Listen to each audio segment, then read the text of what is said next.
Hello friends, welcome to my channel. இன்றைக்கி நம்ம நிறைய நன்மைகள் கொண்ட கொண்டக்கடலை வடை எப்படி செய்கிறதுன்னு பார்க்கலாம். ரொம்ப டேஸ்ட்டாக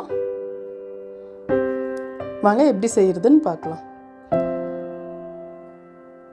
இன்றைக்கி நான் கொண்டக்கடலை ஒரு கிளாஸ் எடுத்துருக்குறேன். இது ஒரு 300 கிராம் இருக்கும். இதை நல்லா தண்ணி ஊற்றி இதை நல்லா ஒரு 2 தடவை கழுவிட்டு நம்ம ஊற வச்சிடலாம். ஒரு 8 மணி நேரம் ஊற வைக்கலாம். இதை நான் ஊற வச்சு இதை முளை கட்டி வச்சுருந்தேன். பாருங்கள், இந்த மாதிரி முளை கட்டி செஞ்சால் ரொம்ப நல்லது. இப்போ நம்ம ஒரு மிக்ஸி ஜாரில் சேர்த்துக்கலாம்.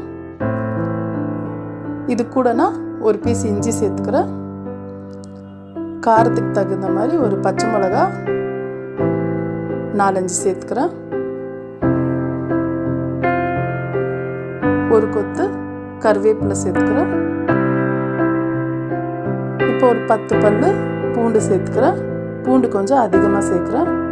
இப்போ சோம்பு ஒரு அரை டீஸ்பூன் அவ்வளோ சேர்த்துக்கிறேன். இதை நம்ம தண்ணி விடக்கூடாது. தண்ணி விடாமல் உதிராக அரைச்சிக்கலாம். பாருங்கள் இப்படி. இப்போ ஒரு 2 டேபிள் ஸ்பூன் எலுமிச்சை பழ சாறு சேர்க்குறேன். இப்போ இன்னும் ஒரு சுற்றிக்கலாம். இது இப்போ நம்ம ஒரு பவுலுக்கு மாற்றிக்கலாம். பாருங்கள் இப்படி இருக்கணும். இப்போ இது கூட பொடியாக நறுக்குன ஒரு வெங்காயம் சேர்த்துக்கிறேன். கொஞ்சம் கொத்தமல்லி இலைகள் கட் பண்ணி வச்சுருக்கிறேன், அதையும் சேர்த்துக்கலாம். இப்போ இது கூட நம்ம மிளகாத்தூள் 1.5 டீஸ்பூன் சேர்த்துக்கிறேன். நான் 1/4 டீஸ்பூன் மஞ்சள் தூள் சேர்த்துக்கிறேன். கரம் மசாலா ஒரு 1/4 டீஸ்பூன் சேர்த்துக்கலாம். பெருங்காயம் ஒரு 1/4 டீஸ்பூன். இப்போ தேவையான அளவு உப்பு சேர்த்து நம்ம பிழிஞ்சிக்கலாம்.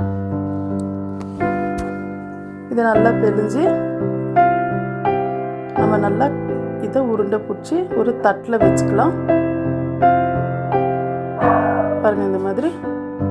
இப்போ இருக்கிற எல்லா மாவும் நம்ம இதே போல் வடை செஞ்சு வச்சிடலாம். பாருங்கள் எப்படி. இப்போ ஒரு பேனில் எண்ணெய் சூடு படுத்திருக்கிறோம். இப்போ மிதமான சூட்லேயே வச்சு நம்ம எல்லா வடையும் சேர்த்துக்கலாம். இப்போ ஒரு பக்கம் வெந்திருக்கு, ஒரு பக்கம் திருப்பி போடலாம். 2 சைடும் ஒரு பக்கம் ஒரு நிமிஷம் விட்டு நம்ம எடுத்துடலாம். பாருங்கள், கொண்டக்கடலை வடை ரெடி ஆயிடுச்சு. இன்றைக்கி நான் கொத்தமல்லி சட்னி வச்சுருக்கிறேன். அது கூட ரொம்ப டேஸ்ட்டாக இருக்கும். கண்டிப்பாக ட்ரை பண்ணுங்கள். பருப்பு வடையும் கொண்டக்கடலை வடையும் எந்த டிஃப்ரெண்ட்டும் இல்லை. மேலே நல்லா கிறிஸ்பியாக உள்ளே நல்லா வெந்திருக்கு. இப்போ பாருங்கள், இது ஒன்று புட்டு காமிக்கிறேன். உள்ளே நல்லா வெந்திருக்கு பாருங்கள். நம்ம இந்த கொத்தமல்லி சட்னி கூட இதை ட்ரை பண்ணுங்கள். ரொம்ப நல்லா டேஸ்ட்டாக இருக்கும். அவ்வளோதான் ஃப்ரெண்ட்ஸ். நான் போடுற வீடியோஸ் உங்களுக்கு பிடிச்சிருந்தா லைக் பண்ணுங்கள், ஷேர் பண்ணுங்கள், மறக்காமல் சப்ஸ்கிரைப் பண்ணுங்கள். தேங்க்யூ.